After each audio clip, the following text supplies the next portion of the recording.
For 3 millennia, the civilization of ancient Egypt flourished along the fertile banks of the River Nile. It was a land of remarkable continuity, unified under the singular rule of a divine king, the Pharaoh. This political stability came from Egypt's unique geography. The Nile, a predictable, life-giving artery, was the heart of the nation. It provided water and rich silt, sustaining agriculture and allowing surpluses.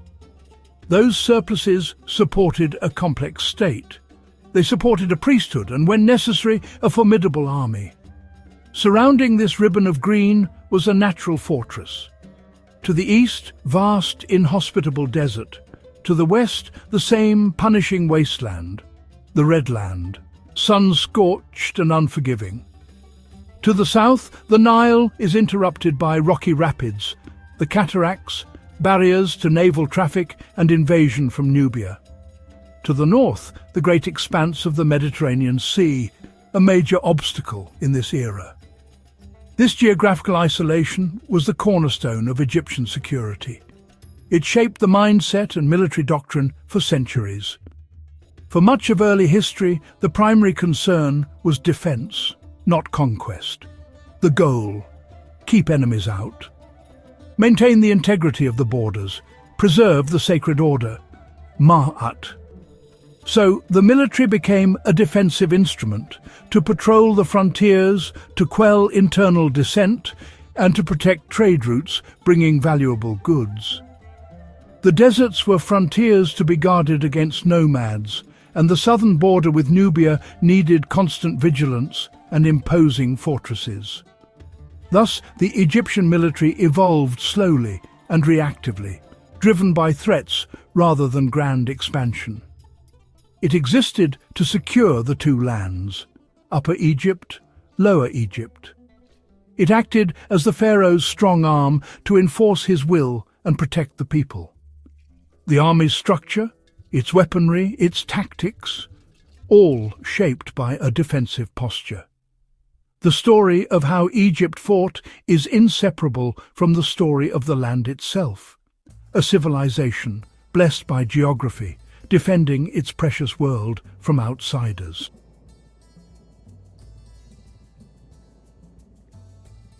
The history of ancient Egypt spans an immense period, traditionally divided by historians into distinct kingdoms and intermediate periods. These divisions are not arbitrary. They reflect significant shifts in political power, cultural expression, and, crucially, military organization. Our journey begins around 3100 BC with the unification of Upper and Lower Egypt, marking the dawn of the Old Kingdom. During this age of pyramid builders, the military was a relatively simple affair. It consisted mainly of local levies called up by regional governors or nomarchs to serve the pharaoh in specific campaigns. They served primarily to secure borders, protect mining expeditions in the Sinai, and conduct raids into neighboring Nubia to the south. Following the collapse of central authority at the end of the Old Kingdom, Egypt descended into a period of fragmentation known as the First Intermediate Period. During this time, regional warlords battled for supremacy, and the unified military of the pharaoh ceased to exist. The reunification of Egypt, heralding the start of the Middle Kingdom, was achieved through military conquest. The pharaohs of this new era learned the lessons of the past, establishing a professional, centrally controlled standing army to prevent such a collapse from ever happening again. The most dramatic transformation, however, came with the dawn of the new kingdom. This era was born from another period of foreign invasion and occupation by the Hyksos, a people from Western Asia who introduced revolutionary military technologies, the horse-drawn chariot and the powerful composite bow. After expelling the Hyksos, the Egyptian pharaohs adopted and perfected these new tools of war. They abandoned their traditional defensive posture and embarked on an age of unprecedented imperial expansion. The Egyptian military machine was reforged into an aggressive, professional fighting force, creating an empire that stretched from Nubia deep into the Near East, clashing with the Mitanni, clashing with the Hittite Empire. Over the course of this documentary, we will trace this remarkable evolution. We will explore the armies of the Old and Middle Kingdoms, with their simple infantry formations and defensive fortifications. We will then delve into the powerful combined arms military of the New Kingdom. We will examine its elite chariot corps, its organized infantry divisions, and its sophisticated logistical support. We will discuss the iconic weapons they wielded, the Khopesh sickle sword, the composite bow, and witness some of their most famous campaigns, including the legendary Battle of Kadesh. This is the story of how a nation, protected by the desert, built an army that first defended a kingdom and then forged an empire.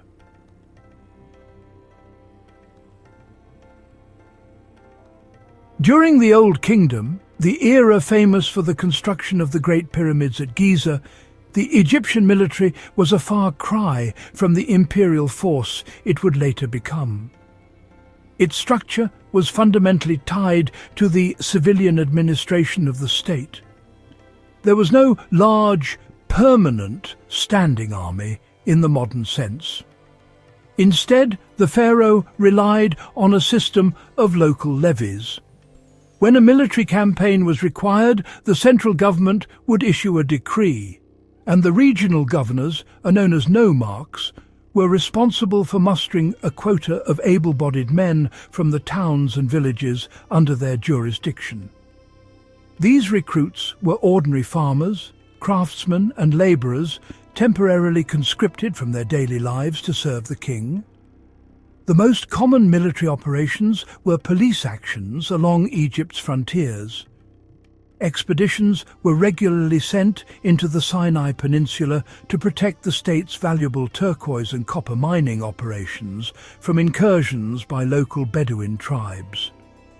To the south, campaigns were launched into Nubia, not for outright conquest, but to secure trade routes, acquire exotic goods like ivory and gold, and to capture prisoners who could be brought back to Egypt as a source of labour.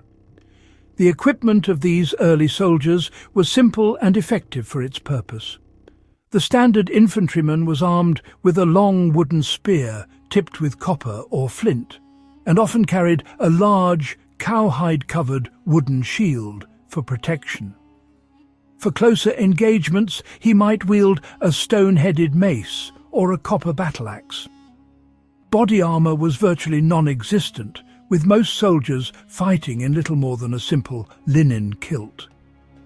The famous Palermo stone, an ancient royal annal, records military actions from the earliest dynasties. It even records a campaign by King Sneferu that reportedly brought back 7,000 prisoners and 200,000 head of cattle from Nubia. However, this reliance on regional nomarchs to raise troops contained a critical weakness. The power of the central government depended entirely on the loyalty of these provincial leaders, a loyalty that would eventually falter and plunge Egypt into chaos. The magnificent stability of the Old Kingdom could not last forever. Towards the end of the Sixth Dynasty, around 2181 BC, the central authority of the pharaoh began to crumble. A combination of factors, including prolonged low Nile floods leading to famine, the immense cost of pyramid building and the growing power of the provincial nomarchs, led to the collapse of the state. As the power of the king in Memphis waned, the nomarchs, who had once been loyal governors, transformed into independent regional warlords.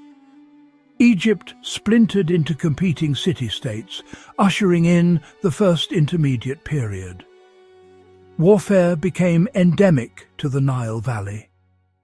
tomb biographies of local magnates, such as Anctifi of Hierakonpolis, are filled with boasts of their military prowess. They claim to have fed their people when others starved and defended their domains in a fragmented land where military strength meant survival. Recruitment of foreign mercenaries increased, particularly Nubian archers. Known for their skill with the bow, Medjay warriors were highly sought after, adding a deadly element to Egyptian battlefields. Disunity ended through military force. From Thebes, a powerful family, the Intefs and Mentuhoteps of the 11th dynasty, began a long campaign to reunite the two lands. They systematically defeated their northern rivals, the rulers of Heracleopolis, in a protracted conflict that lasted for decades. Final victory by Mentuhotep Teku around 2055 BC was a triumph of military organization. He crushed the opposition, re-established a single government over Egypt, ending the First Intermediate Period and inaugurating the Middle Kingdom. The lessons of this civil war would not be forgotten.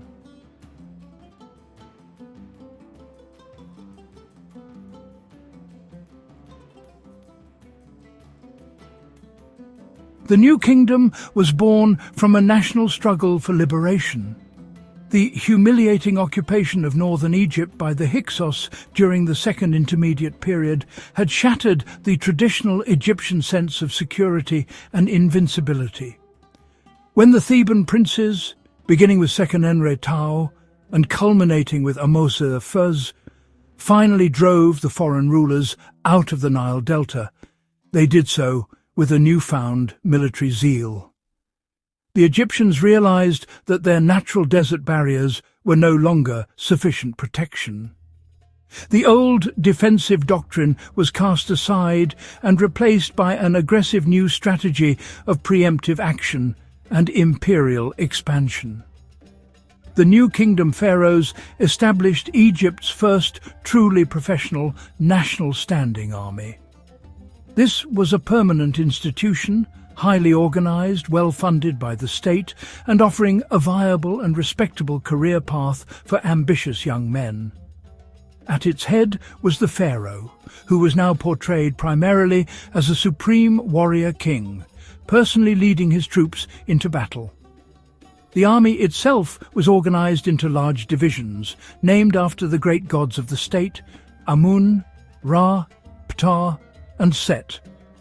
Each division was a self-contained combined arms force of around 5,000 men, comprising multiple regiments of infantry and squadrons of chariots. While conscription continued to supply the bulk of the infantry, many men volunteered for service, drawn by the promise of steady pay, land grants upon retirement, and a share of the spoils of war. The military revolution of the new kingdom was driven by two transformative technologies, both introduced by their former Hyksos adversaries, the light horse-drawn chariot and the powerful composite bow. The Egyptian chariot was built for speed and maneuverability, not shock impact. It had a two-man crew, a driver controlling the horses and a warrior fighting from the moving platform.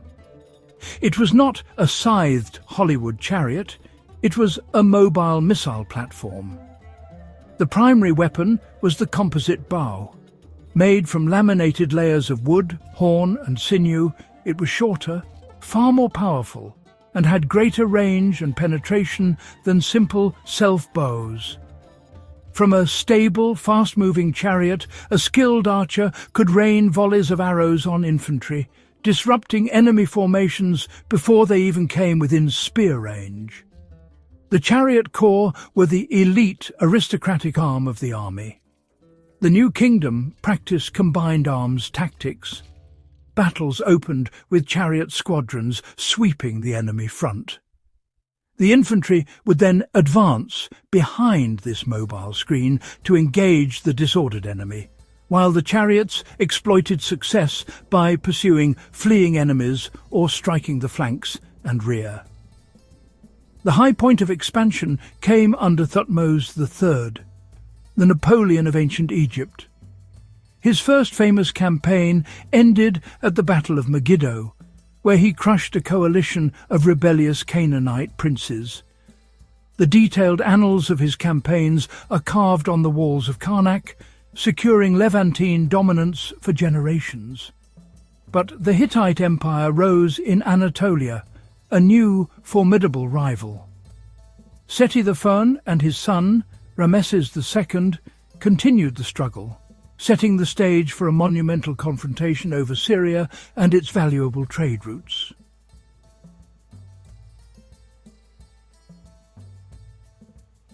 The simmering conflict between the Egyptian and Hittite empires finally erupted into open war under the reign of the ambitious young pharaoh Ramesses II.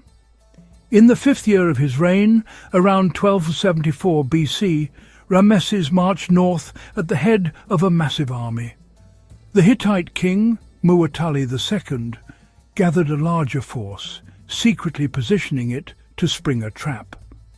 Ramesses was deceived by Hittite spies and, believing Kadesh lightly defended, pushed ahead, leaving his other three divisions strung out over miles of road. As the Amun began to set up camp, the trap was sprung. Over 2,500 Hittite heavy chariots thundered across the Orontes River, smashing into the flank of the Ra division, still on the march. The Ra disintegrated in panic, and the chariots crashed into Ramesses' encampment. The Egyptian camp plunged into chaos. Ramesses then displayed legendary courage, rallying his bodyguard and launching a desperate counterattack. Just as his small force nearly collapsed, the Naarin Egyptian relief troops arrived. They struck the disorganized Hittite chariots in the rear, turning the tide. By day's end, both armies were exhausted. Ramesses held the field but failed to capture Kadesh. The battle was essentially a strategic stalemate. Back in Egypt, however, Ramesses portrayed it as a glorious personal victory, covering temple walls with epic reliefs and inscriptions celebrating his lone heroism. Royal propaganda that shaped our view for millennia. The most iconic weapon of the new kingdom was the khopesh. A sickle-shaped sword, it combined chopping power with the ability to hook and pull aside an enemy's shield. The infantry remained the true backbone of the army. The main body consisted of spearmen, forming the solid core of the battle line. They were supported by large regiments of archers whose powerful composite bows could unleash devastating volleys. Perhaps the most underappreciated element was logistical organization. An army of 20,000 campaigning hundreds of miles from home required a vast and continuous supply of food, water and equipment, a task managed by an army of scribes. This logistical mastery was the true unsung foundation of the pharaoh's imperial power. The long and storied history of ancient Egypt's military is a tale of remarkable adaptation and evolution. Shaped by geography, its core philosophy was defense. This was punctuated by the dramatic transformation of the new kingdom, which forged a professional imperial army to build a vast empire. Its legacy is subtle but profound. The peace treaty that followed the Kadesh campaign, the earliest surviving international accord, proved the limits of conquest and the power of negotiated settlement. From the copper-tipped spears that defended the pyramid builders to the swift chariots that clashed at Kadesh, the Egyptian military evolved to meet the challenges of its time, preserving a unique civilization for an astonishing length of time. The echoes of the pharaoh's army live on in the temples and tombs they protected, monuments that survived millennia as a testament to the civilization they defended.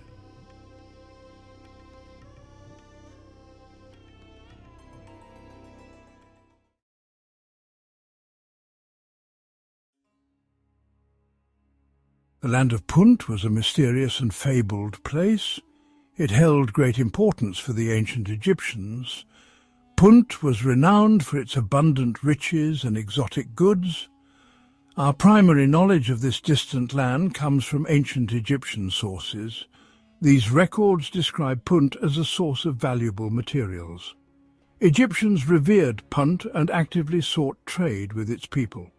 The precise nature of Punt itself, beyond its valuable resources, remains somewhat elusive to modern historians. Nevertheless, Egyptians wrote about this special land for many centuries, indicating its enduring significance in their worldview and economy. References to Punt span a remarkably long period in Egyptian history. They appear from the Old Kingdom around 2500 BCE right through to the late period after 700 BCE. This long history demonstrates a sustained and significant relationship between Egypt and Punt. The earliest accounts of Punt are somewhat general. However, later records, particularly from the New Kingdom, become much more detailed and illustrative. This extended period of interaction highlights Punt's consistent importance to the Egyptian state. Punt held a position of immense importance in ancient Egypt's network of trade. This was primarily because Punt supplied a variety of valuable goods that Egypt could not easily produce domestically. Many of these items were essential for important religious rituals. They also served as potent symbols of wealth, status, and royal power. Punt was perceived by the Egyptians as a distant land of plenty, almost legendary in its richness. Its diverse resources were highly coveted by the Egyptian elite, especially the pharaohs and high officials. The rulers of Egypt took considerable pride in their ability to acquire these exotic items from such a remote location. Beyond the acquisition of physical goods, successful trade with Punt brought considerable prestige to Egypt. It served as a clear demonstration of the pharaoh's power, influence, and divine backing. Gold was one of the most precious commodities that Egypt sought from the land of Punt. In ancient Egyptian culture, gold held profound symbolic meaning. It was considered to be the very flesh of the gods. Gold symbolized eternity, indestructibility, and divine power. Punt was recognized as one of the important sources for this highly prized metal. Egyptian goldsmiths were exceptionally skilled artisans. They transformed raw gold into stunning jewelry, intricate death masks for pharaohs, and sacred cult objects for temples. The regular influx of gold from Punt would have significantly supported these elaborate crafts. It also substantially added to the royal treasury, bolstering the economic power of the Egyptian state. The uses of gold in ancient Egypt were widespread and deeply integrated into expressions of power and piety. Royal tombs, such as the famous tomb of Tutankhamun, were lavishly filled with golden artifacts. These items were intended to accompany the deceased pharaoh into the afterlife. Temples dedicated to the gods were often adorned with gold leaf and electrum. Egypt, dominated by desert and the Nile Valley, had few native sources of high-quality timber. Fine woods like ebony were highly prized imports from Punt. Artisans crafted luxurious furniture and intricate inlays from ebony. Ivory sourced from elephant tusks was another sought-after material. Talented artisans carved ivory into beautiful designs.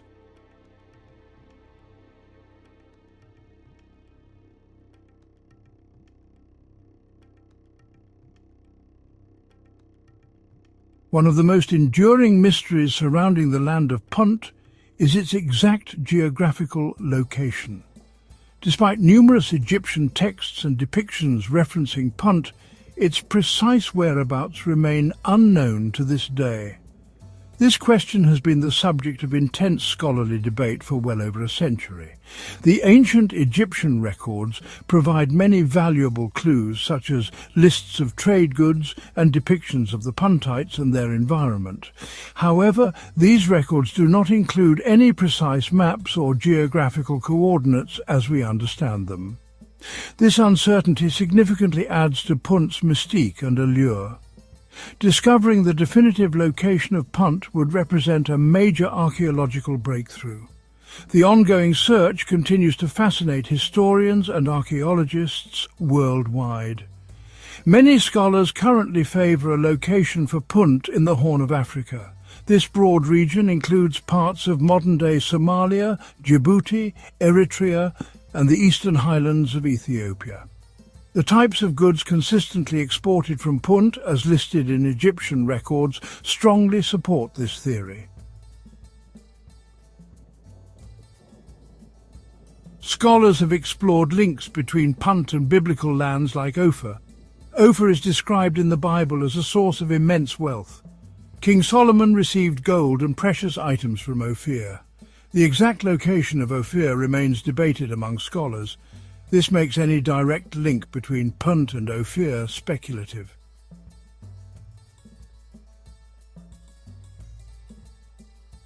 The ancient Egyptians primarily travelled to the land of Punt by sea. Most expeditions involved carefully planned maritime voyages. Ships would depart from Egyptian ports on the Red Sea coast and sail southwards. This was a challenging and often perilous journey for ancient mariners. They needed robust, seaworthy ships and highly skilled sailors who understood the winds and currents of the Red Sea. The Egyptians developed important Red Sea ports, such as Wadi el-Jarf in the Old Kingdom and later Mersa Gawasis during the Middle Kingdom. These ports served as crucial departure and arrival points for the Punt expeditions. Depending on Punt's precise location and the specific route taken, some overland travel might also have been involved at the final stages of the journey. The logistics and challenges of these expeditions to Punt were considerable.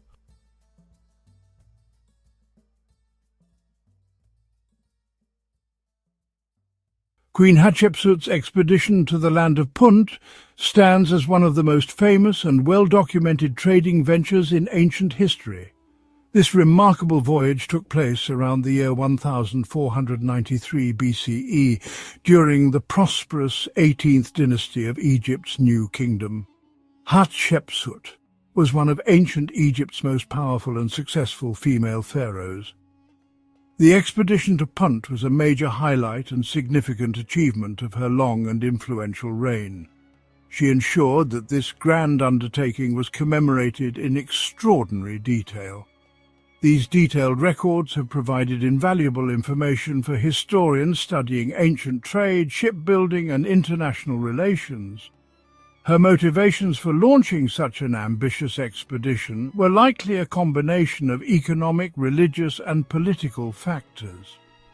The most detailed account of Hatshepsut's Punt expedition is found at her magnificent mortuary temple at Deir el-Bahri, located on the west bank of the Nile at Thebes. The walls of this temple are adorned with extensive and beautifully carved reliefs, accompanied by hieroglyphic inscriptions.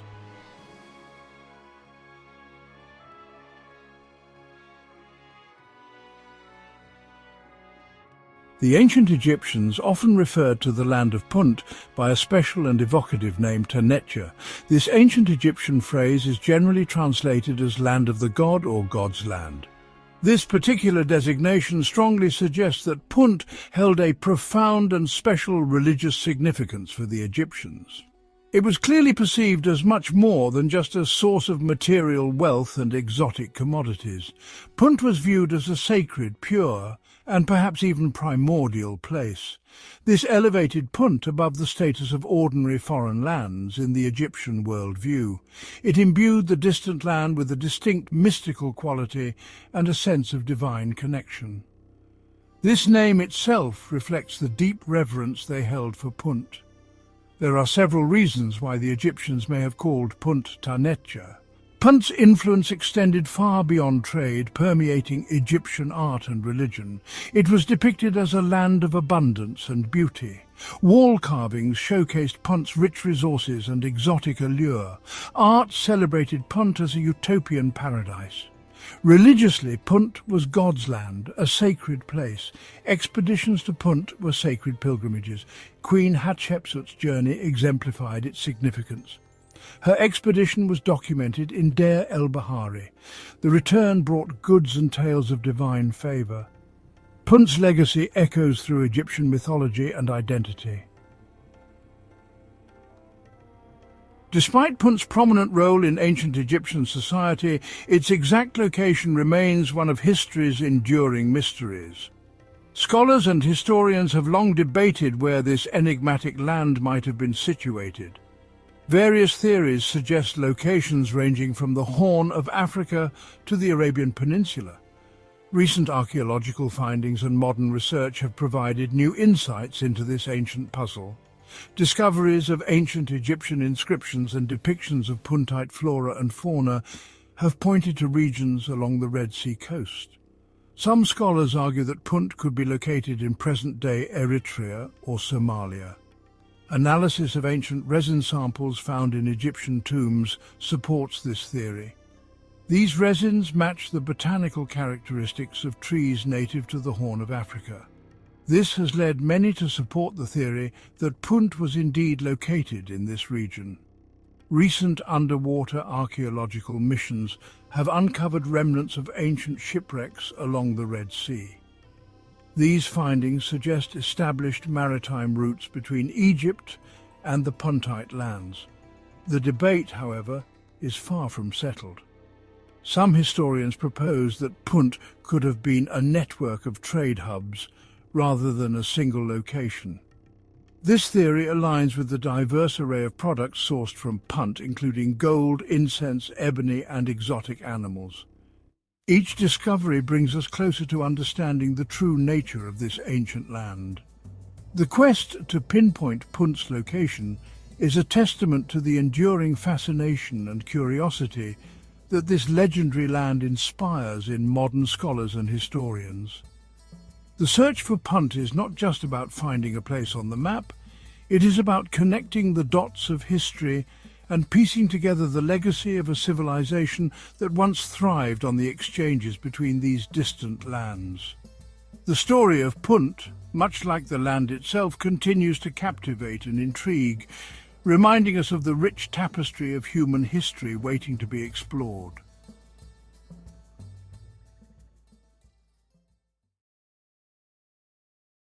Imagine a land of golden sands and a life-giving river. This is Egypt. For thousands of years, a great civilization flourished here. It was a world of powerful pharaohs, towering pyramids, mysterious gods.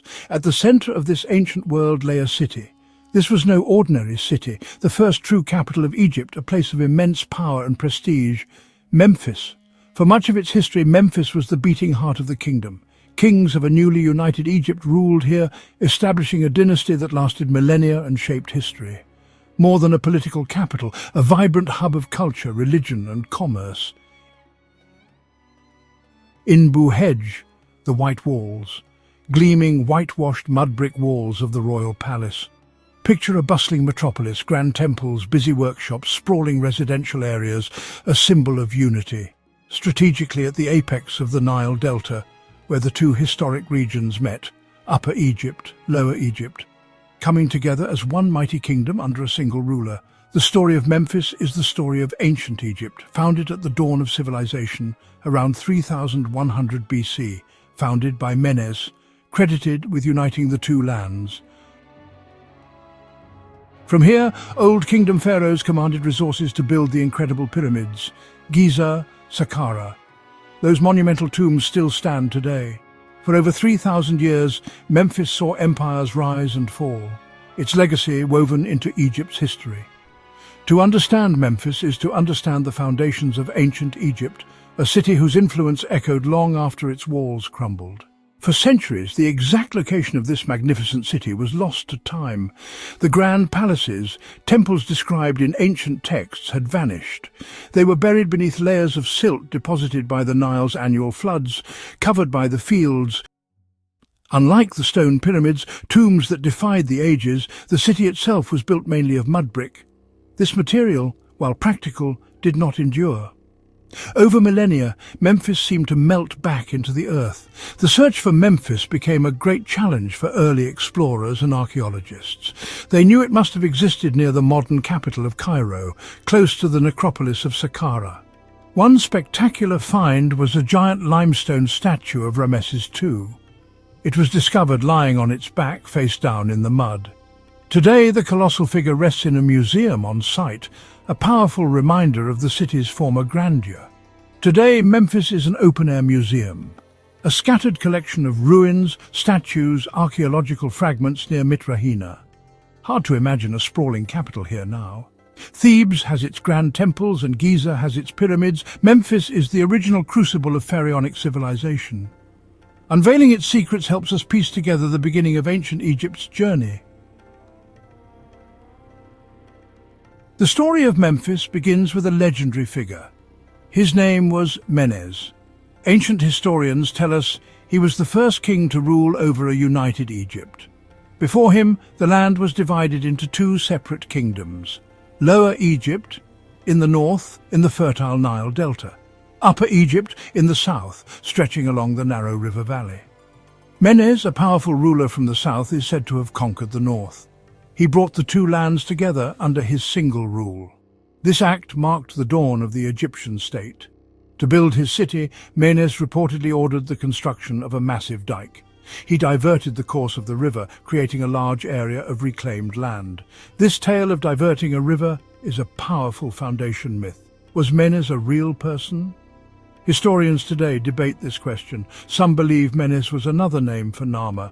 Narmer's famous palette shows him conquering enemies and wearing both crowns. Regardless of the exact identity, the story of Menes and the founding of Memphis became a cornerstone of Egyptian history. It was a tale told for millennia, a testament to the moment when Egypt became one nation with one capital. The site chosen for Memphis was no accident.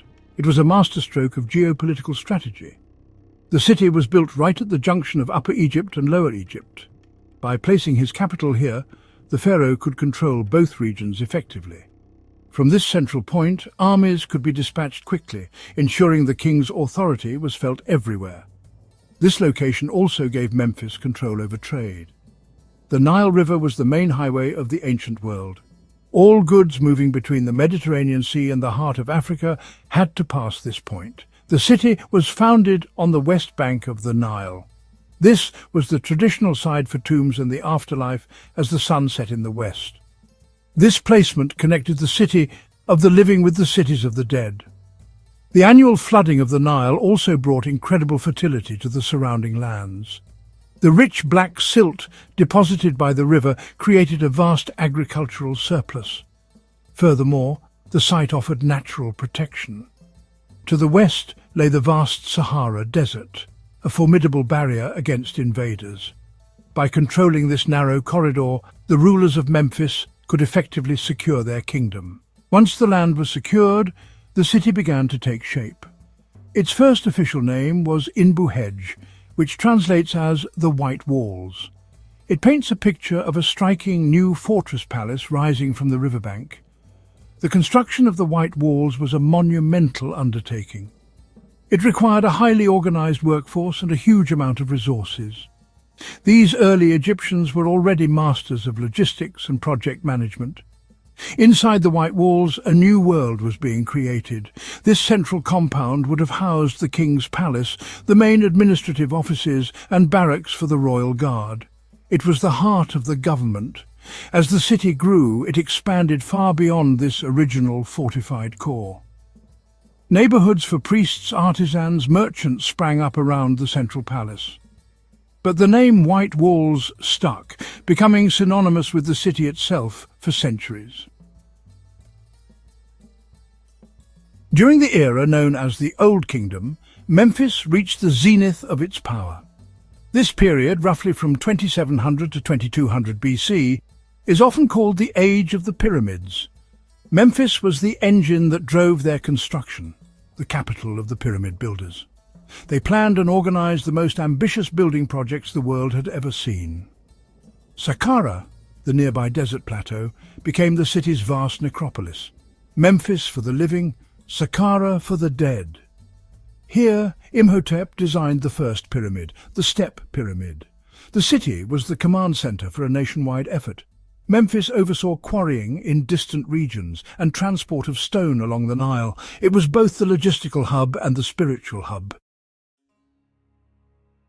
As the political center of Egypt, Memphis naturally evolved into a major economic hub. The Nile River, Egypt's great artery, brought goods from the deep south of Africa into the city's bustling harbours. The city also served as Egypt's primary window to the wider world. It was a cosmopolitan centre, a place where different cultures and peoples met.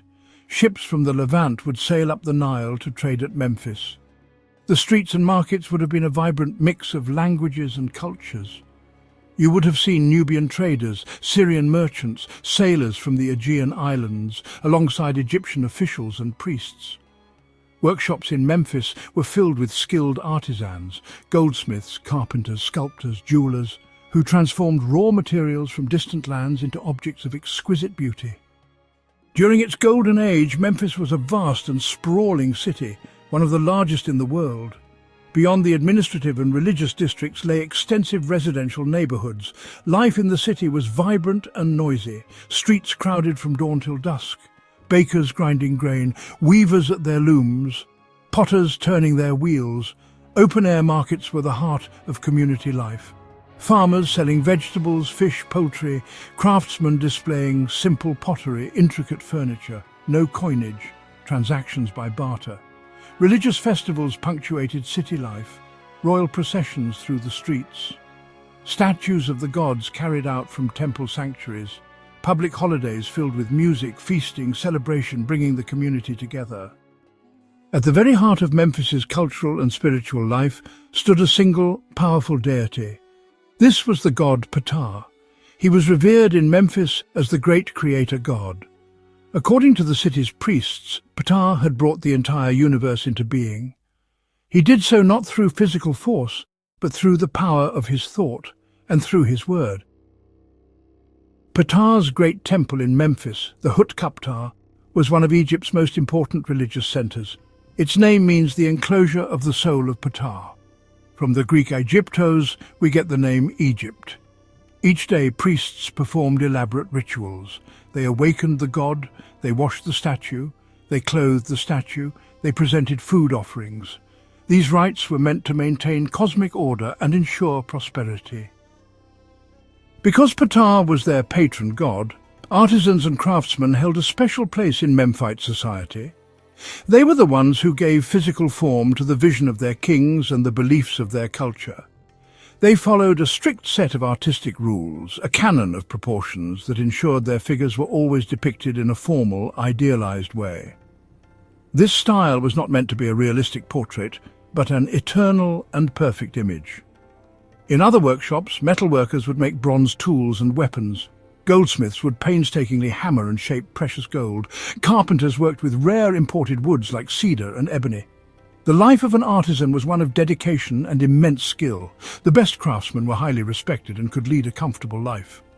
The culture of Memphis was, in many ways, defined by their creations. They were the hands that built the glory of ancient Egypt. For the ordinary people of Memphis, life was tied to the rhythms of the Nile and the agricultural seasons. Most inhabitants were farmers, labourers, fishermen, servants. They lived in densely packed neighbourhoods of mud-brick homes. The family was the core of society. Respecting parents and caring for children were core values. The diet was simple but healthy. Religion was woven into daily life. While state gods like Ptah were worshipped in grand temples, ordinary people kept personal devotions to household deities for protection. The afterlife preoccupied everyone. Death was a transition, not an end. Poorer people sought simpler preservation. Burials included pottery with food, drink, and a few tools or personal items. For more than a millennium, Memphis stood as the unchallenged capital of Egypt. Eventually, a new dynasty rose from the south, from a city called Thebes. The shift accelerated in the new kingdom. Thebes became the religious capital. Amun was merged with Ra to form Amun-Ra. New kingdom pharaohs funneled wealth from Asian conquests into temple building. Memphis was not abandoned. It often remained the administrative base because of its location. Thebes became the spiritual heart, where kings were crowned and buried in the Valley of the Kings. Memphis became the northern capital, a base for campaigns into Asia and the main diplomatic center. It kept its cosmopolitan, artisan character. But sole dominance was over. The focus of Egypt had shifted south. The decline of Memphis was hastened by a series of foreign invasions. The Assyrian invasions in the 7th century BC were devastating for Memphis. The city was a prime target.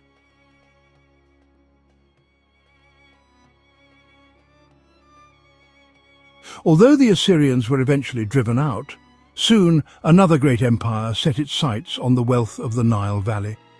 In 525 BC, the Persians, led by their king Cambyses II, conquered Egypt. For the next 2 centuries, Memphis was the administrative center for a foreign power. It was no longer the heart of an independent Egyptian kingdom, but an outpost of a vast foreign empire. This long period of foreign rule eroded the city's prestige and wealth. The city's spirit was diminished. Each conquest chipped away at its ancient glory, setting the stage for its final, irreversible decline. The final chapter in the story of Memphis began with the arrival of another great conqueror, Alexander the Great. In 332 BC, he entered Egypt. He was welcomed as a liberator, but he had a different vision. He decided to build a completely new capital on the Mediterranean coast, Alexandria. With the founding of Alexandria, the fate of Memphis was sealed. As Christianity spread, the Roman Emperor Theodosius I ordered the closure of all pagan temples. This was the death knell for the great Temple of Ptah and the other institutions that had been the lifeblood of Memphis for 3,000 years. Its magnificent stone buildings became quarries for new construction projects. The remaining stones of Memphis's temples and palaces were dismantled and transported to build the mosques and walls of the new capital, Cairo. Today, visiting the site of ancient Memphis can be a surprising experience. What remains is gathered in a small area near the modern village of Mitrahina.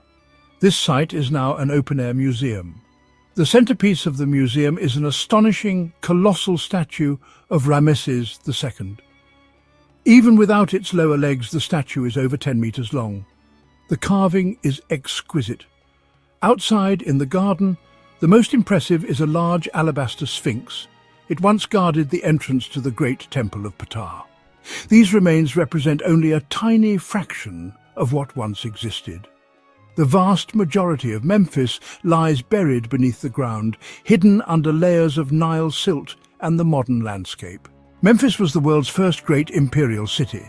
It was the prototype for a capital city. The concept of a single, dominant capital city from which an entire nation is ruled was established here. Memphis's legacy is also written in stone across the nearby desert, Saqqara, Dashur, Giza. These monuments are the most visible and enduring legacy of the power that was once centered in Memphis, yet its influence endures. It lives on in the very name of Egypt. What remains is not a city of buildings, but a city of ideas. The idea of unity, of divine kingship, and of a civilization's quest for eternity. The white walls may have crumbled, but the echo of the world's first capital will resonate for all time.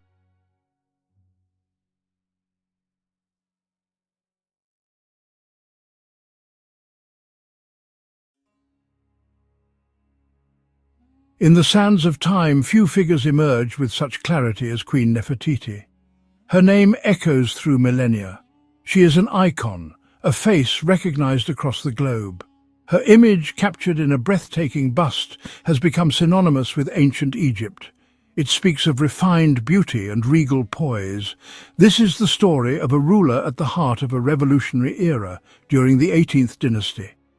She was more than just the wife of a pharaoh, she was his partner. Together, she and Akhenaten challenged their society, embarking on a cultural and religious revolution. Her life is a tapestry woven with threads of power, love, political intrigue and deep mystery. To understand Nefertiti is to journey back to a world on the brink of transformation. Nefertiti's life is a captivating mystery. Her origins are debated by historians and archaeologists. She appeared as the great royal wife of Pharaoh Akhenaten. Was she a foreign princess or an Egyptian noblewoman? Records are silent. As queen, she wielded unprecedented influence, depicted in powerful positions. This signaled her unique status in the new religious and political order. She vanished abruptly from the historical record. What happened to her? This silence fuels speculation, leaving us to wonder about her final act. To truly understand Nefertiti, we must embark on a journey back in time. We will travel to the heart of the 18th dynasty, an era of opulence and empire building that created the perfect stage for her rise. We will explore the world she was born into, a land governed by a complex pantheon of gods and a powerful priesthood that had held sway for centuries. It was a world of rigid tradition and divine order, a structure that Nefertiti and her husband were destined to challenge in the most dramatic fashion imaginable, setting in motion a revolution that would change Egypt forever. Our story will follow her marriage to the young pharaoh, Akhenaten, a visionary and a heretic. Together, they turned their backs on the ancient gods of Thebes. They championed a new faith, Atenism, which worshipped a single universal deity, the Aten, represented as the life-giving disk of the sun. We will witness the creation of a new capital city, Akhetaten, the horizon of the Aten built from scratch in the desert. Here, in this grand experiment, Nefertiti was not just a queen, she was a high priestess, a divine intermediary between the Aten and humanity, alongside her husband. We will delve into the contentious debate surrounding her later years. Did Nefertiti rule Egypt in her own right after her husband's death? We will examine the evidence for a female pharaoh known as Neferuaten, who reigned briefly before the famous boy king, Tutankhamun, took the throne. Could this mysterious ruler have been Nefertiti, adopting a new name to legitimize her reign as king? This is one of the most hotly contested issues in modern Egyptology, a puzzle that, if solved, could rewrite our understanding of royal succession and female power in the ancient world. Finally, we will explore her enduring legacy. From the search for her lost tomb to the ongoing scientific quest to identify her mummy, the story of Nefertiti is far from over. She has become a timeless symbol of beauty, power, and female strength, an ancient queen whose influence resonates powerfully in our modern world. Join us as we uncover the story of her life, separate fact from fiction, and attempt to solve the enduring mysteries surrounding Nefertiti, the beautiful one, the Queen of the Nile, and perhaps the female pharaoh of Egypt. To understand Nefertiti, we must first understand her world. Nefertiti was born into the 18th dynasty of Egypt, the New Kingdom. This was an empire at the absolute peak of its power and influence. Warrior pharaohs had expanded Egypt's borders, creating a vast dominion. This was an age of unprecedented prosperity, where immense wealth flowed into the royal coffers. The society Nefertiti entered was one of supreme confidence and stability, built upon centuries of tradition and a deeply ingrained religious system. A vast pantheon of gods and goddesses governed every aspect of daily life. The priests wielded enormous political and economic power. Their influence was second only to that of the pharaoh himself. Nefertiti's future husband was the son of Pharaoh Amenhotep III. The reign of Amenhotep III represented the zenith of this golden age. His court was the most opulent in the world. He commissioned magnificent temples. This was the glittering world that Nefertiti was destined to enter and ultimately to help overturn. This was a world defined by Ma'at, the divine principle of order. The pharaoh's primary duty was to uphold Ma'at. The art and architecture were all designed to reflect this perfect order. It was into this civilization that Nefertiti arrived, a woman whose destiny was intertwined with a man who would soon decide that a radical new vision was required for Egypt. Around 1353 BC, Nefertiti became the great royal wife of Pharaoh Amenhotep IV, placing her at the center of Egyptian power.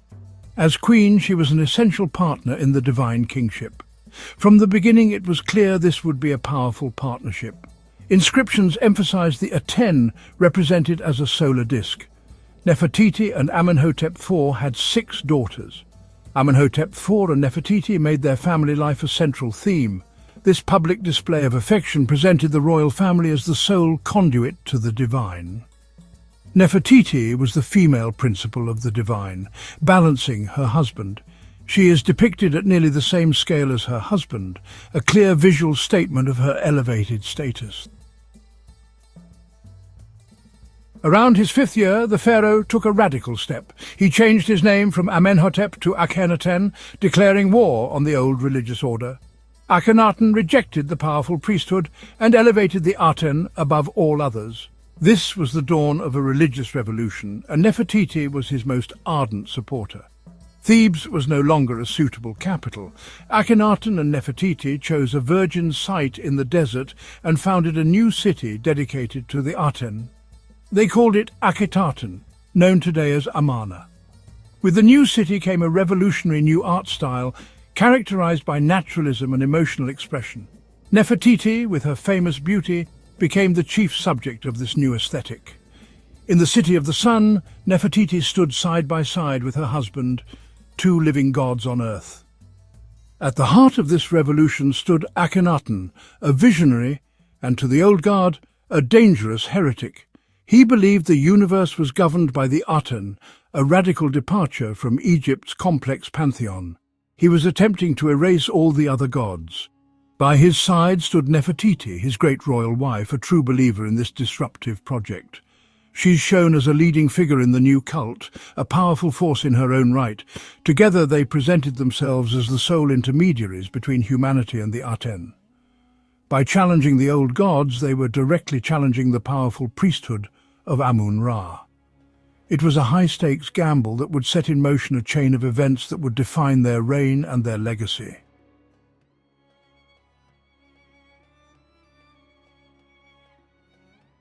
Atenism was a faith stripped of complex mythology and animal-headed deities. The Aten was the sun itself, the source of light, warmth and life. This was a shift from a national religion to a universal one for all of humanity. The theology is expressed in the great hymn to the Aten, speaking of the sun disk as a universal creator. Life was to be lived in the light of the sun, under the guidance of the royal family. The only path to the Aten was through Akhenaten and Nefertiti, making the royal family more powerful. This placed Nefertiti in a position of unprecedented spiritual authority. Families were encouraged to worship the royal family at small domestic shrines. The love between Akhenaten and Nefertiti became the metaphor for the Aten's love for its creation. Never before in Egyptian history had a queen been depicted with such prominence and authority. In the art of Amarna, Nefertiti is almost always present, a constant companion to her husband. She is shown at a scale equal to his, a deliberate visual statement of her importance. This was a radical break from tradition, where queens were typically shown as smaller, subordinate figures. Here, Nefertiti stands as a partner, a co-ruler who shares in the pharaoh's divine status and kingly duties. Her power was not merely reflected from her husband, it was inherent and celebrated. The evidence for her power is startling and unambiguous. On the walls of temples, she is shown performing roles that were once the sole prerogative of the king. Most remarkably, there are depictions of Nefertiti smiting the enemies of Egypt, a classic pharaonic pose symbolizing the triumph of order over chaos. To see a queen adopting this powerful, violent imagery was revolutionary. It suggests that her role was not confined to the religious sphere, but extended into the political and military authority of the state. She was not just a priestess, she was a ruler, embodying the power of the throne itself. Her titles and epithets further underscore her unique position. She was called Lady of the Two Lands, a title usually associated with the king and mistress of Upper and Lower Egypt. In the new city of Akhetaten, she had her own large palace and a sunshade temple, known as the Maru Aten, dedicated to her. It seems she was worshipped there, alongside her husband and the Aten. Inscriptions reveal that she was seen as the sweet-voiced counterpart to Akhenaten, whose soothing presence calmed the god and brought blessings upon the land. She was an active and essential component of the New World Order. Furthermore, Nefertiti's role as the mother of 6 daughters was central to the state ideology. The succession of the dynasty depended on her children. Her daughters, particularly the eldest, Meritaten and Ankhesenpaten, were also given prominent roles in court life and religious ritual. This focus on the female line was another unusual aspect of the Amarna period. It created a powerful matriarchal presence at the heart of the royal court, with Nefertiti as its head. Her influence was woven into the very fabric of the political, religious and family life of the Amarna revolution. To house their revolution, they built Akhetaten, the horizon of the Aten, in the empty desert. Unlike cramped cities like Thebes, Akhetaten was open with temples designed to let the sunlight pour in. Everything about the city was designed to serve the Aten. The city contained everything needed for the Egyptian state to function, from palaces to workshops. For a brief period, Akhetaten was the vibrant heart of the Egyptian empire. Each day, Akhenaten and Nefertiti would process along the royal road to perform rituals to the Aten. But this perfect city was built on a fragile foundation, dependent on Akhenaten and Nefertiti. While the sun shone on Akhetaten, shadows were gathering. The city of the sun disk was destined to have a short, tragic history. For years, Nefertiti stood at the pinnacle of power, her image inscribed across Amarna. Then something changes. The vibrant queen begins to fade from the historical record. What caused this sudden disappearance? The simplest explanation: Nefertiti had died, perhaps a victim of plague. Another theory suggests a dramatic falling out or a political disagreement. A third, more extraordinary possibility: what if she ascended to an even greater height? Some believe she transformed, took on a new identity and continued to rule. In the chaotic final years of Akhenaten's reign, the historical record becomes cloudy. The pharaoh himself dies around his 17th year on the throne, leaving a precarious power vacuum.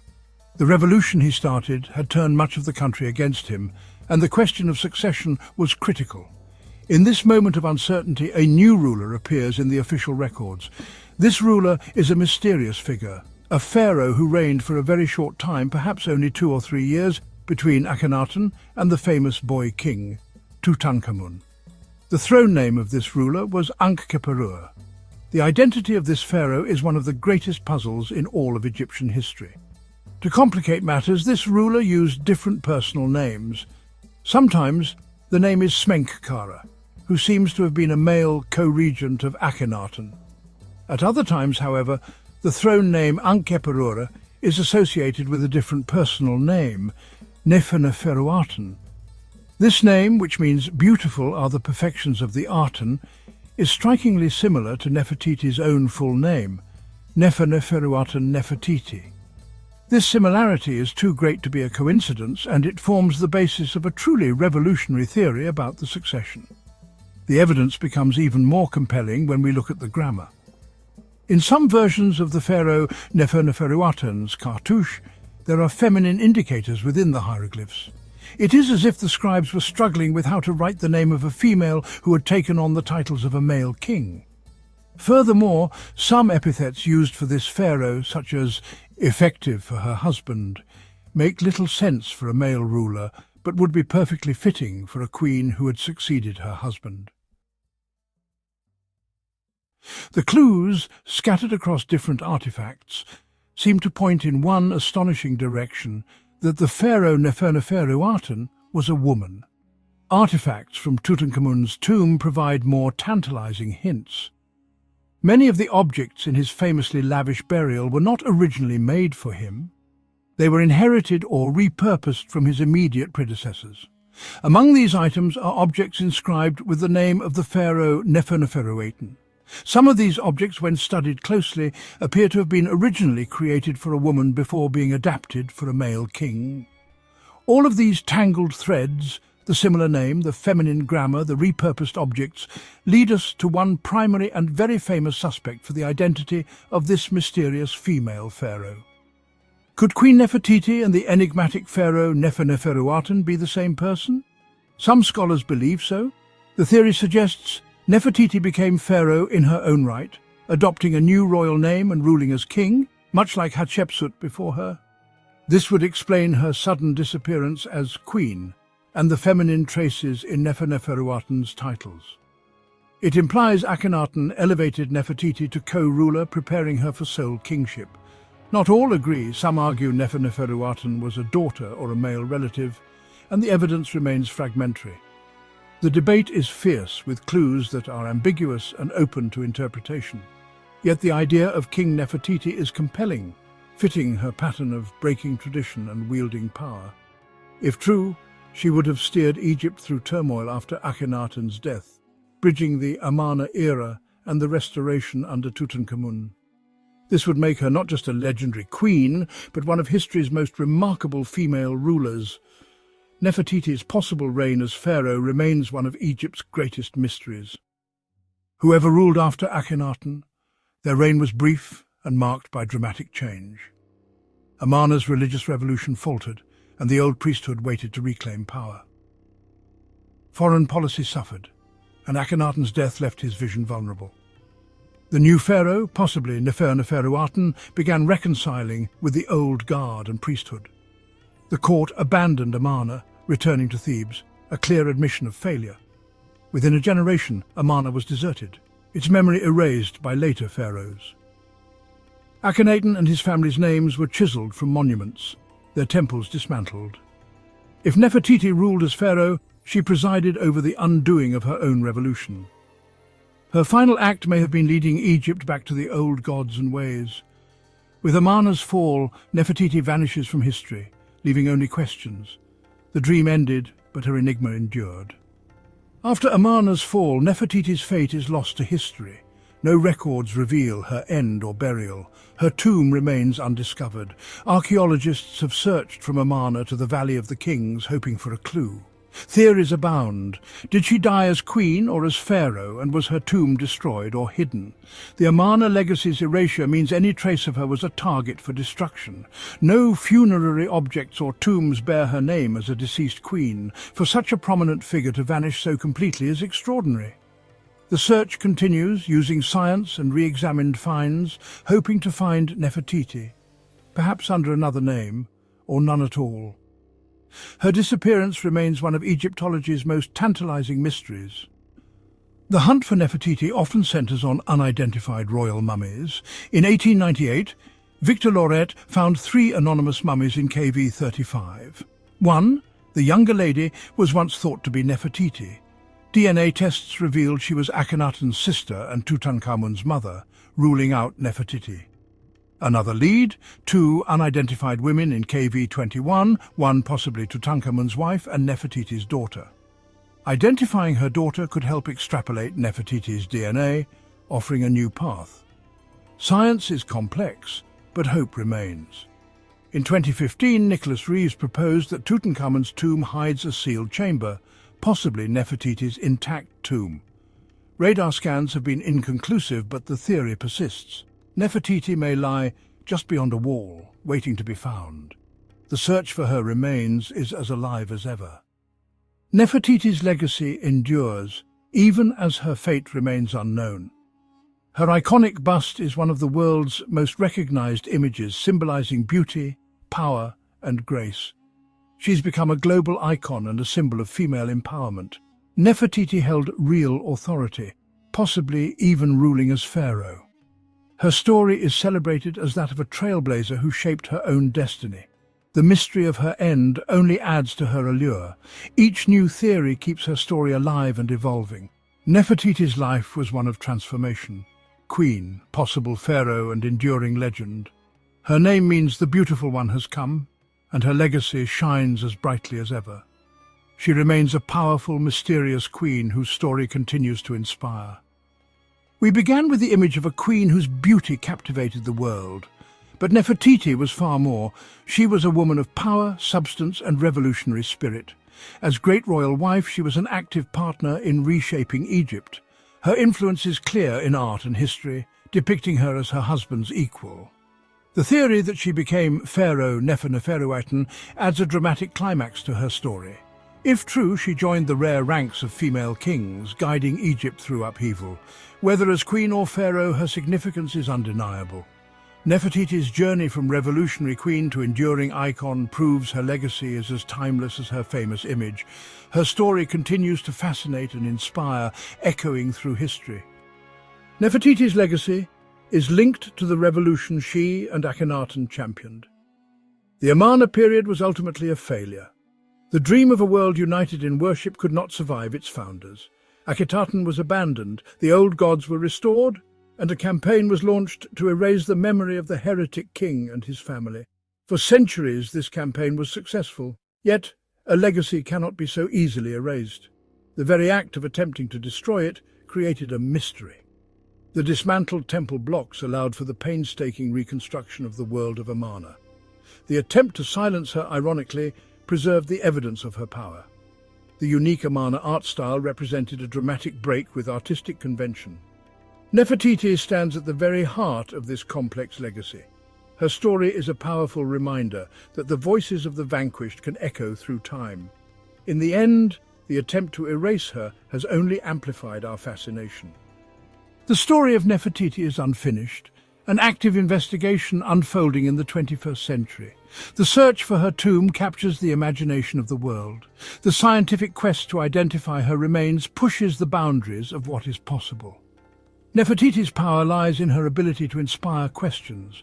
She is a symbol of female strength, a cultural icon, and an unsolved historical mystery. The beautiful one came, she ruled, and in a way she never left. Queen Nefertiti achieved a form of immortality that has outlasted the stone of her monuments and the gold of her dynasty. Her story is not over. With every new discovery, the search for answers continues.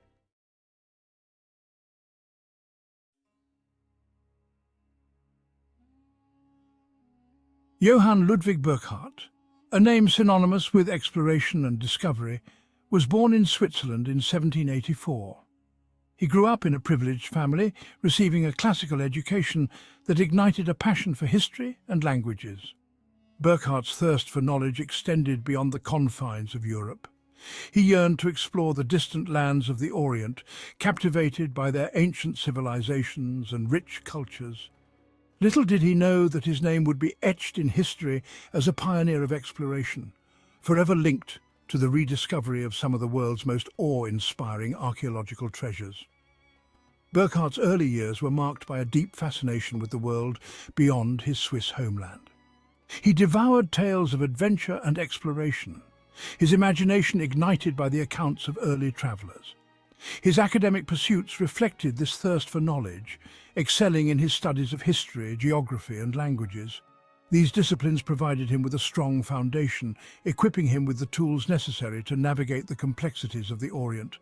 With each passing year, his desire to experience these distant lands firsthand grew stronger, setting the stage for an extraordinary life of exploration and discovery. Burkhart's family, while supportive of his academic pursuits, held reservations about his ambitions to travel to the east. The region was perceived as dangerous and unpredictable, fraught with risks that worried his loved ones. However, Burkhart's determination remained unwavering. He understood the challenges that lay ahead but was undeterred. His resolve to explore the Orient, to immerse himself in its cultures and uncover its secrets, fueled his determination to overcome any obstacle in his path. This unwavering spirit would serve him well in the years to come, guiding him through the triumphs and tribulations of his extraordinary journeys. Determined to realize his dreams, Burkhart embarked on a period of rigorous preparation. He journeyed to London in 1806, immersing himself in the city's intellectual circles. He honed his Arabic language skills at Cambridge, recognizing the importance of mastering local dialects to navigate the complexities of communication in the East. This linguistic dedication was not merely academic, it was a testament to Burkhart's respect for the cultures he sought to engage with. His studies went beyond language acquisition, encompassing a deep dive into the history, customs and religious practices of the Arab world. He delved into the accounts of previous explorers, scrutinizing their successes and failures, gleaning valuable insights from their experiences. Burkhart recognized that knowledge, particularly cultural sensitivity, would be his greatest asset in navigating the challenges of the Orient. His preparations were meticulous, reflecting a blend of academic rigor and practical wisdom, shaping him into an explorer uniquely equipped for the journey ahead. In 1809, under the auspices of the African Association, a London-based organization dedicated to exploring the African continent, Burkhart embarked on his journey to Cairo. This marked the beginning of his transformation from a scholar into an explorer, stepping out of the libraries and lecture halls and into the heart of the unknown. The voyage to Cairo was arduous, fraught with the challenges of sea travel during that era. Yet, Burkhart faced each obstacle with unwavering determination, his spirit buoyed by the knowledge that he was one step closer to realizing his lifelong dream. His arrival in Cairo marked the beginning of his immersive experience in the Arab world. He dedicated himself to perfecting his Arabic, adopting local customs, and immersing himself in the rhythms of life along the Nile. He understood that to truly connect with the people and places he aimed to explore, he needed to blend in, to shed the persona of a European outsider and embrace the guise of a traveler who respected and appreciated the nuances of their culture. This commitment to cultural immersion would prove invaluable in the years to come, enabling him to gain access to places and people that had remained hidden from the outside world. Donning the persona of Sheikh Ibrahim ibn Abdallah, a guise meticulously crafted to blend into local communities, Burkhart embarked on his exploration of the Ottoman Empire's southern regions. This strategic adoption of a local identity was essential for his safety and success. It allowed him to navigate sensitive religious and cultural landscapes, facilitating interactions with local populations who might have been wary of a European traveller. His disguise was more than just a change of clothes. It was an embodiment of his commitment to respectful exploration. In 1812, while journeying through the rugged landscapes of present-day Jordan, Burkhart encountered Bedouin tribesmen who spoke of a hidden city carved into the sandstone cliffs. Intrigued by their descriptions, he persuaded them to guide him to this mysterious place, unaware that he was about to rediscover one of antiquity's most spectacular lost cities, Petra. The journey was fraught with challenges, navigating treacherous terrain and negotiating with wary locals. Yet Burkhart's perseverance, fueled by a thirst for discovery, led him to the very heart of this hidden wonder. As he stood before the treasury, Petra's most iconic monument, carved with astonishing detail into the sheer rock face, Burkhart was awestruck. He meticulously documented the ruins, sketching detailed drawings and recording intricate measurements. He recognized the historical significance of his discovery, understanding that he was rediscovering a lost civilization, a testament to the ingenuity and artistry of the Nabatean people. His meticulous documentation, carried out under the guise of a simple traveler, would prove crucial in reintroducing Petra to the world. Despite his awe at the grandeur of Petra, Burkhart remained committed to his assumed identity. He knew that revealing his true purpose could jeopardize his safety and limit his access to other hidden treasures. He feigned disinterest, downplaying the significance of the ruins to avoid arousing suspicion. This act of calculated indifference, a testament to his adaptability and quick thinking, allowed him to complete his exploration of Petra and continue his journey, carrying with him the knowledge of a rediscovered wonder that would captivate the world's imagination. Burkhart's journey continued southward, leading him to Egypt, a land steeped in ancient history. He immersed himself in the study of hieroglyphics, recognizing the importance of deciphering these ancient scripts to unlock the secrets of Egypt's past.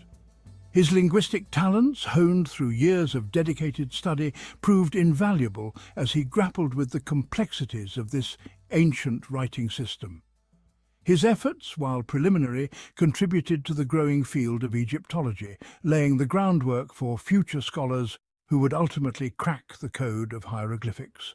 In 1813, while travelling along the Nile, Burkhart's attention was drawn to tales of colossal statues buried in the sand near the village of Abu Simbel. Intrigued, he ventured into the desert, guided by local stories and rumours. His perseverance was rewarded when he stumbled upon the awe-inspiring temple complex of Abu Simbel, half buried by the shifting sands of time. The sight of these colossal statues, carved with such grandeur and scale, left him speechless.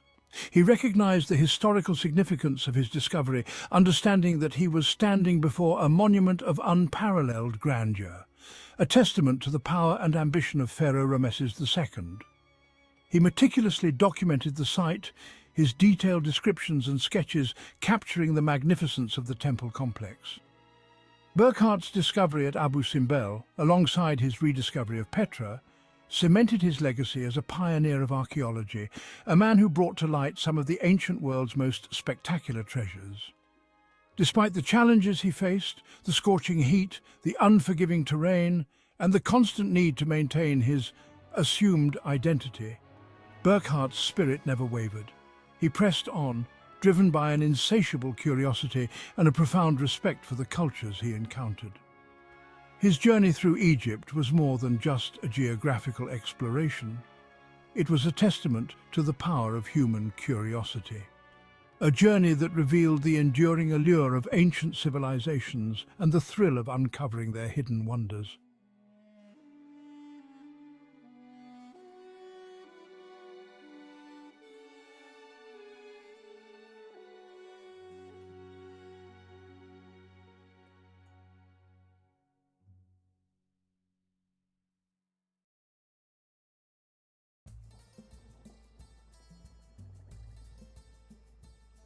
The Nile, a river that flows north, bringing life to a desert. For thousands of years it shaped Egypt, its floods both awe-inspiring and essential. From fertile delta to arid desert, the Nile is a lifeline.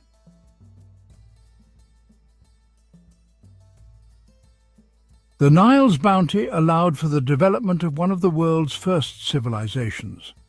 Ancient Egypt, a land of pharaohs, pyramids and powerful gods, emerged from the fertile banks of this mighty river. The Nile's waters provided sustenance, its floods brought fertility, and its navigable waters facilitated trade and communication. This allowed for the growth of cities, the development of complex social structures, and the flourishing of art, science and religion.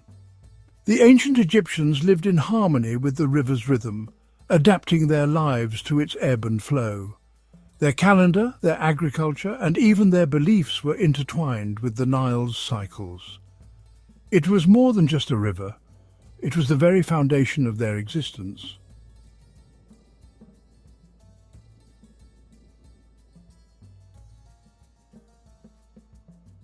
To the ancient Egyptians, the Nile was not merely a river, it was a divine entity, a god whose benevolence sustained their very existence. They called him Hapi, the god of the annual flood, depicted as a benevolent figure with a large belly and pendulous breasts, symbolizing fertility and abundance.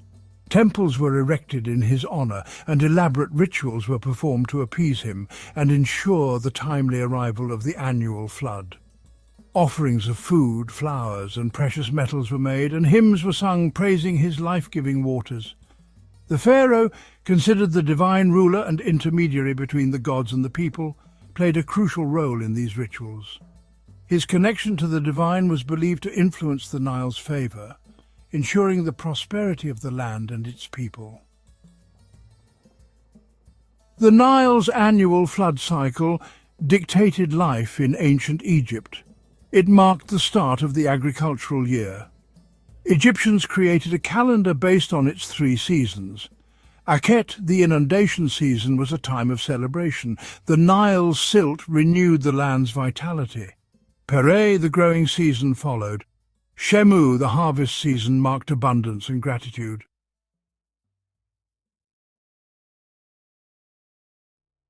The cultural significance of the Nile is deeply etched into the very fabric of ancient Egyptian civilization. It is evident in their art, their architecture, and their beliefs. Tomb paintings depict scenes of life along the riverbanks, showcasing the abundance it brought. Monumental architecture, such as the pyramids and temples, were often aligned with the Nile's flow, further emphasizing its centrality in their worldview. The orientation of these structures suggests a deep reverence for the river's journey from south to north, mirroring the sun's path across the sky. The Nile's influence extended even to the afterlife. The Egyptians believed that the soul, after death, journeyed westward across the Nile, mirroring the sun's journey into the underworld. This belief is reflected in the layout of tombs and the placement of funerary goods. The ancient Egyptians wove intricate myths to explain the Nile's floods. One such myth tells of Isis and her beloved Osiris. Osiris, murdered by his brother Set, was dismembered. Isis searched tirelessly for his remains. Her tears overflowed the Nile, causing the annual flood. Each year her tears replenished the land, bringing life to Egypt.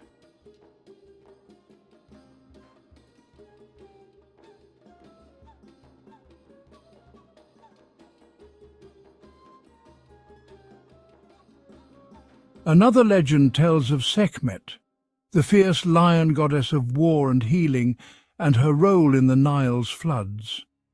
According to the myth, Sekhmet, enraged by the disrespect shown to her father, the sun god Ra, unleashed her fiery wrath upon humanity. Her fury was so intense that she scorched the earth, turning the Nile blood red. Fearing for the annihilation of humankind, Ra intervened, tricking Sekhmet into drinking a vast quantity of beer mixed with red ochre, resembling blood. Intoxicated, Sekhmet's rage subsided and she transformed into Hathor, the benevolent goddess of love and music. The red-tinged beer, symbolizing the floodwaters, flowed from her, replenishing the Nile and saving humanity from her wrath.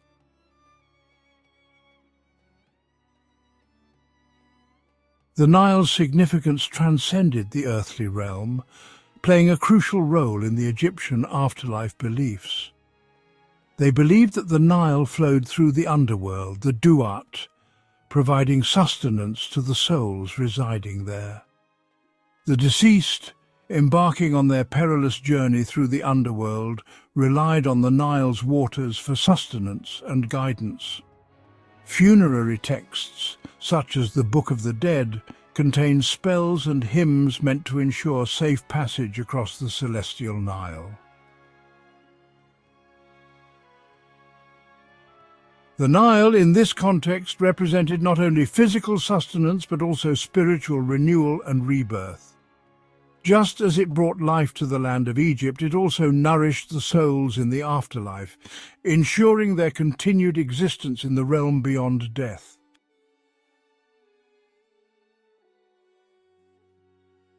The lifeblood of ancient Egypt, the Nile's annual flood, was a spectacle as predictable as the rising sun. Every year, like clockwork, the river would swell, engulfing its banks and transforming the arid landscape into a fertile expanse of water. This inundation, far from being feared, was eagerly anticipated. The ancient Egyptians, with their keen sense of observation, had developed a deep understanding of the river's rhythm. They knew that the flood, though appearing destructive, was the source of their prosperity. The floodwaters, originating from the heavy rains in the Ethiopian highlands, would arrive in Egypt around June, reaching their peak in September. As the waters receded, they left behind a rich deposit of silt, a fertile layer of sediment that acted as a natural fertilizer.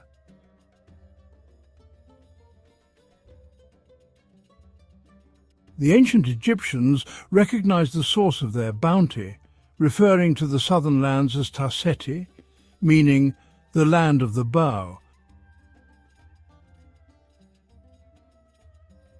They understood that the floods were a gift from these distant lands, Expeditions were sent south to explore the river's origins, seeking to understand the forces that governed its flow.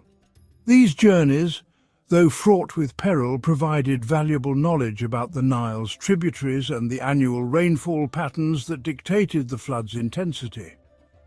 The Egyptians developed sophisticated systems to measure the Nile's rise and fall, constructing nilometers, graduated stone structures placed within the river or nearby wells. These structures allowed them to predict the height of the flood and anticipate the year's harvest.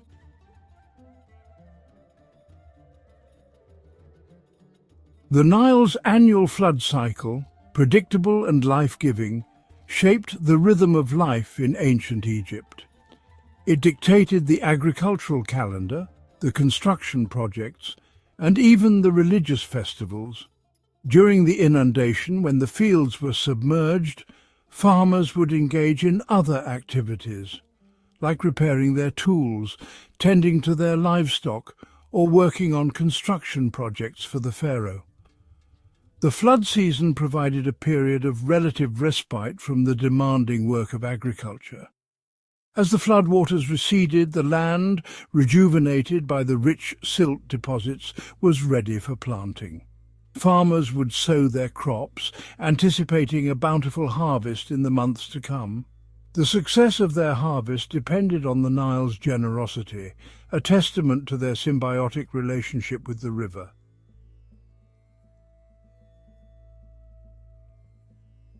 The lifeblood of ancient Egypt's agriculture was not just the Nile's water, but the rich, fertile silt it deposited with each annual flood.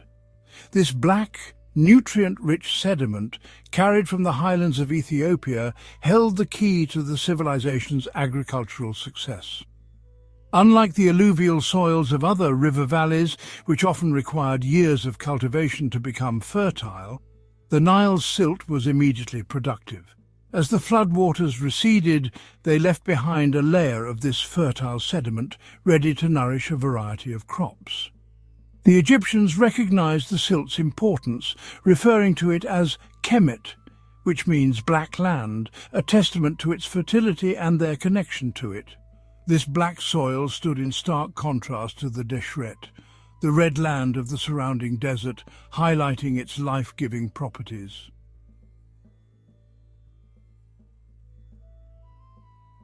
To maximize the benefits of the Nile's annual inundation, the ancient Egyptians developed an ingenious system of basin irrigation. This method involved dividing the land into a series of rectangular basins, surrounded by earthen dikes, to capture and hold the floodwaters. As the Nile rose, water would be channeled into these basins through a network of canals, carefully controlled to ensure even distribution. The floodwaters, laden with silt, would be allowed to sit in these basins for several weeks, saturating the soil and depositing their fertile load. Once the floodwaters receded, the basins, now filled with moist, fertile soil, were ready for planting. Farmers would sow a variety of crops, including barley, wheat, flax, and vegetables, taking advantage of the naturally irrigated and fertilized land.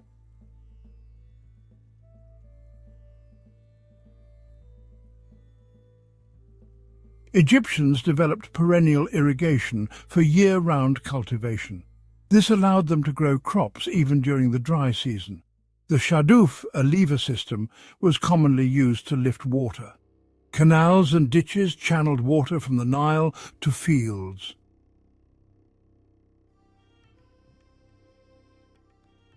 These ingenious irrigation techniques, coupled with the fertile Nile silt, allowed the ancient Egyptians to cultivate a diverse range of crops, sustaining a large population and contributing to the civilization's prosperity.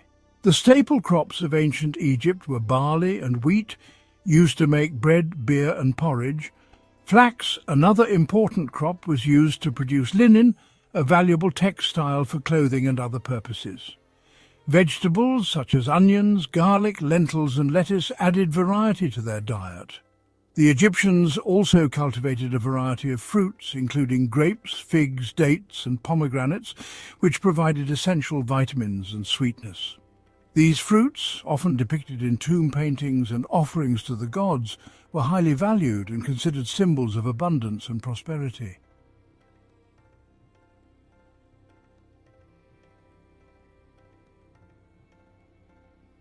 The Nile, once a force of nature, entered a new era in the 20th century, the age of dams. The Aswan High Dam, completed in 1970, altered the river's natural flood cycle. It brought significant changes, including irrigation, hydroelectric power, and flood control. However, the dam's construction came at a cost. The silt now trapped no longer replenished farmlands downstream.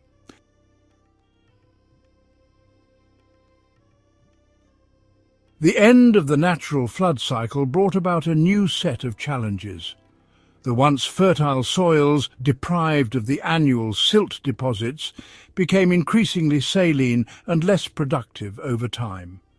The absence of the flood's natural flushing action led to the build-up of salts in the soil, impacting crop yields. The construction of the Aswan High Dam, while providing undeniable benefits, also had ecological consequences. The Nile Delta, once a vibrant ecosystem nourished by the annual influx of nutrients, began to erode, deprived of the silt that once replenished its shores. The dam also impacted the populations of certain fish species, like the sardine, which relied on the annual flood cycle for their breeding grounds. The altered flow of the Nile disrupted their migration patterns, leading to a decline in their numbers. The Nile, the river that gave birth to Egyptian civilization, continues to flow, a silent witness to time's passage. Its legacy is etched into the soul of Egypt. The ancient Egyptians' reverence and ingenious methods inspire awe. The Nile's story reminds us of nature's power and our responsibility.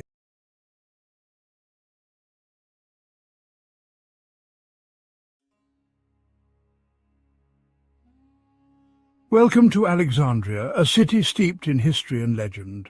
Join us now as we journey back in time to uncover the marvels of ancient Alexandria. In 331 BC, Alexander the Great founded Alexandria, near the ancient Egyptian settlement of Rakotis. He envisioned a grand metropolis, a vital link between Greece and the East. Alexandria was laid out on a grid system, adorned with magnificent buildings and monuments. Alexandria's strategic location made it a melting pot of cultures and a vital centre for trade. Goods flowed into Alexandria from as far as India and China, bringing new ideas and technologies. The city's prosperity was bolstered by its access to the Nile River, Egypt's lifeline. Alexandria rapidly ascended to become the preeminent city of the Hellenistic world. Its harbour bustled with ships from distant lands, and its streets were lined with grand colonnades and public buildings. The city became a melting pot of cultures and languages, creating a vibrant and dynamic society. Alexandria's cosmopolitan nature fostered a spirit of intellectual curiosity and cultural exchange. The Library of Alexandria became the world's largest repository of knowledge. Scholars from far and wide came to study and collaborate, making groundbreaking discoveries. The Great Library, commissioned by Ptolemy I Soter, was a universal repository of knowledge. It housed countless scrolls on every conceivable subject, attracting scholars from across the Hellenistic realm. The library became a melting pot of ideas, pushing the boundaries of human understanding. The Ptolemies made Alexandria a haven for scholars, providing generous stipends and accommodations. The museum was a hive of intellectual activity, where scholars from various disciplines collaborated. Significant intellectual breakthroughs, like Euclid's Elements and Eratosthenes' calculation of the Earth's circumference, took place here. The pursuit of knowledge was deeply intertwined with Alexandria's identity. The library and the museum served as powerful symbols of intellectual supremacy. Public lectures and debates were common, attracting crowds eager to engage with the latest discoveries. While the Great Library ultimately met a tragic end, its legacy continues to inspire us today. The library's influence can be seen in the countless libraries and research institutions around the world. Alexandria stands as a vibrant metropolis, a blend of ancient history and modern life.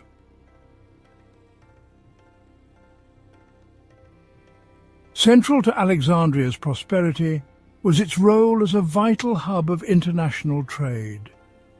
Ships laden with goods from India and China sailed into Alexandria's harbour. The influx of wealth generated by trade transformed Alexandria into a city of unparalleled splendour. Under the Ptolemaic dynasty, Alexandria flourished, experiencing a golden age of cultural and intellectual achievement. The city's streets were lined with magnificent temples, theatres, and public buildings, reflecting diverse cultural influences.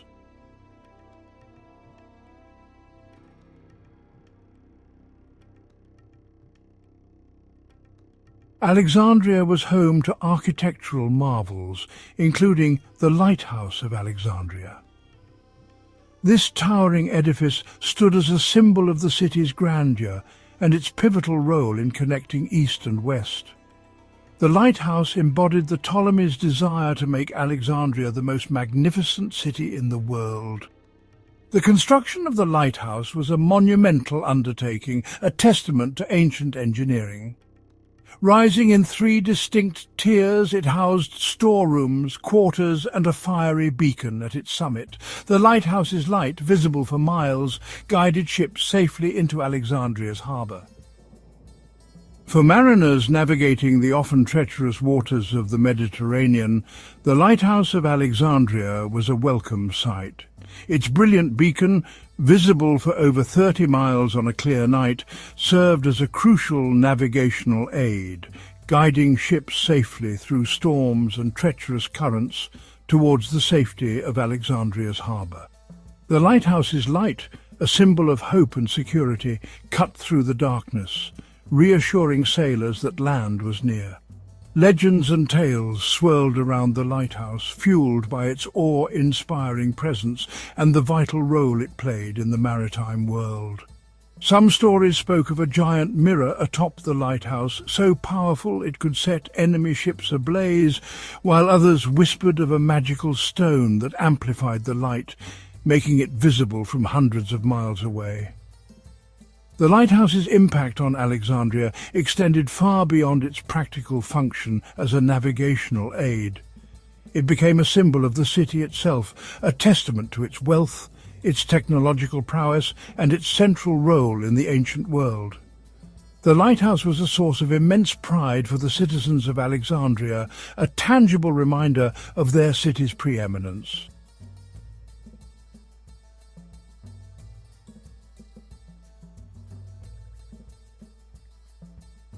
The lighthouse of Alexandria stood for centuries, a steadfast sentinel guarding the entrance to Alexandria's harbour.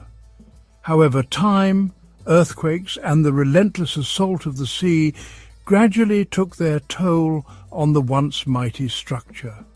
A series of earthquakes, culminating in a particularly devastating tremor in the 14th century, weakened the lighthouse's foundations, leading to its eventual collapse.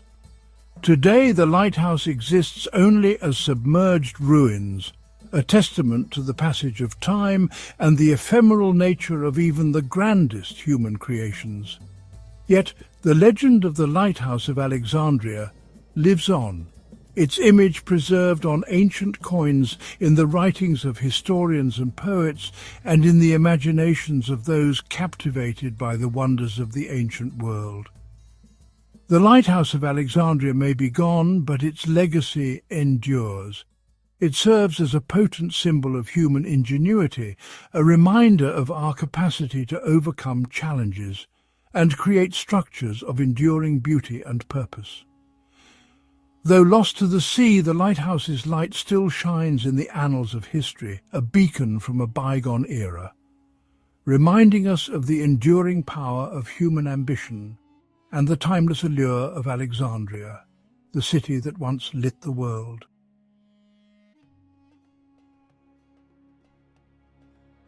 Alexandria, with its strategic location bridging east and west, became a crucial conduit for the dissemination of Hellenic culture throughout the Mediterranean world and beyond.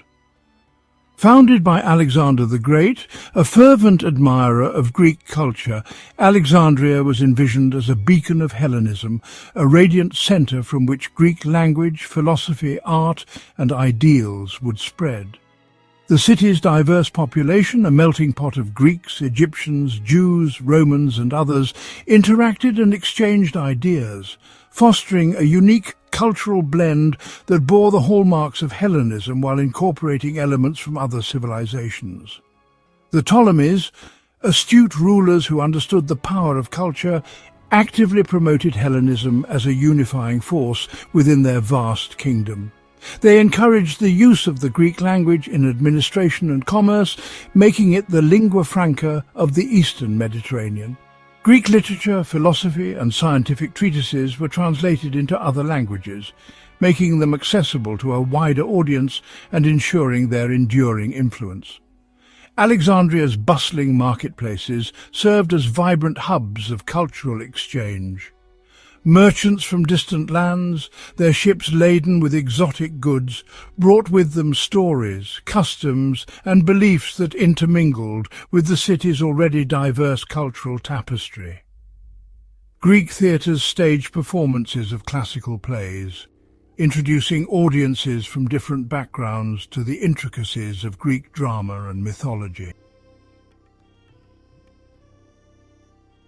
The influence of Hellenism, disseminated from Alexandria, extended far beyond the city's walls, leaving an indelible mark on the cultural landscape of the Mediterranean and beyond. As Alexandria's fame grew, so too did its influence, with its cultural innovations and artistic achievements emulated in cities across the Hellenistic world. The Ptolemies, through a combination of political acumen and cultural diplomacy, played a pivotal role in fostering the spread of Hellenism.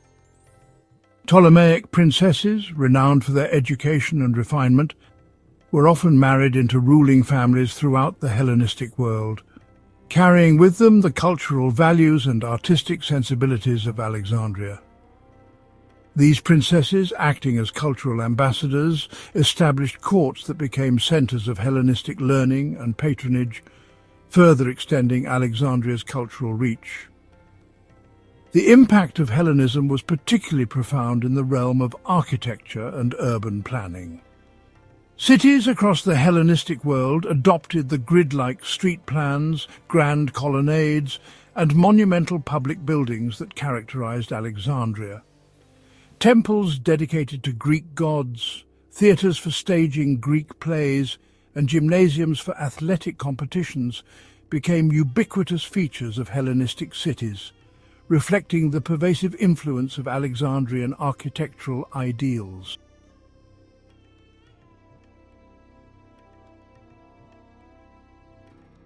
Hellenism, as it spread from Alexandria, was not a static or monolithic entity. Rather, it was a dynamic force that adapted and transformed as it encountered different cultures and traditions. In Alexandria itself, the fusion of Greek and Egyptian elements was particularly evident, resulting in a distinctive hybrid culture. The Ptolemies, while promoting Hellenism, also recognized the importance of respecting Egyptian traditions and beliefs. They adopted Egyptian titles, participated in Egyptian religious ceremonies, and even presented themselves as pharaohs to their Egyptian subjects. This pragmatic approach to cultural fusion fostered a degree of tolerance and syncretism, allowing Greek and Egyptian traditions to coexist and even blend in fascinating ways. The fusion of Greek and Egyptian artistic motifs is evident in numerous artifacts from this period. Statues depicting Greek gods often incorporated elements of Egyptian iconography, while traditional Egyptian funerary practices were adapted to incorporate Greek beliefs about the afterlife. This cultural blending, far from diluting either tradition, resulted in a rich and vibrant artistic vocabulary that reflected the unique character of Hellenistic Egypt.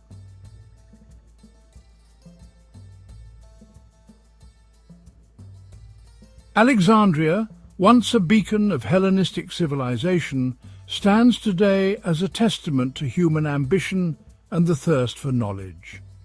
Though ravaged by time, the city's legacy endures, woven into the fabric of Western civilization. The echoes of its glorious past resonate in our art, architecture and literature.